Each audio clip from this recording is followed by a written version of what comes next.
All right, now we're going to take a look at the crop tool. If you've used any of my training before, or you've actually sat through one of my Photoshop workshops, you're going to find that I am not a big fan of the crop tool. However, this new version of Photoshop has really overhauled that crop tool, and I love the way it works. Let me give you a quick overview of it. So we're going to work with the pink flowers file here, which is this guy right here. And for this to work, we're going to have to make an edit to this layers palette over here. So over here in my layers, I'm going to double click the word background, okay, which is going to bring this new layer dialog box, and we're going to just say OK. All I want to do is get rid of the word background, because to do this next step, we're going to have to get rid of that, and I'll show you what's going to happen.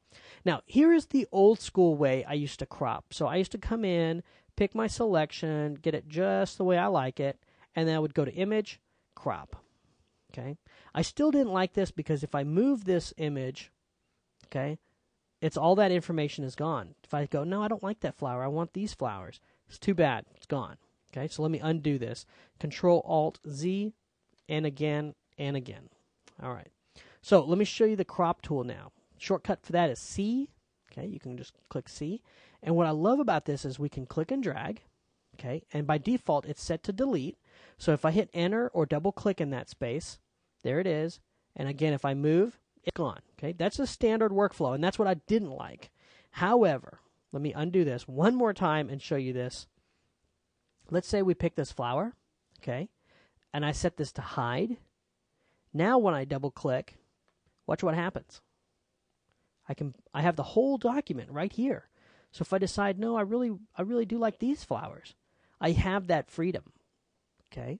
Here's another trick that I want to show you. Let's say you want to add more to this file, and we've already got it cropped down to this size, but we go, you know what, we'd like a little bit bigger. Well, what you can do is click and drag out a crop, but then drag this out to the size you would like. And when you double click, that will be the size of your new image. So that's a nice little trick. So while you're working, let's say you're in here, and most of your image is gray, it might be hard to see, you can actually turn that shield on and off. Okay, you can actually pick a new color for your shield, and then you can also adjust the opacity of that. So just to help you kind of focus in on what you're looking at, you definitely have that ability right there. Okay, and all I did was click on this to bring up a color, pick a new color, and hit OK. All right, so that's a couple of ways. Now I love the crop tool. I couldn't live without the crop tool because it works the way I like to work, and that's don't destroy my information and let me have access to all of the data that I want to work with.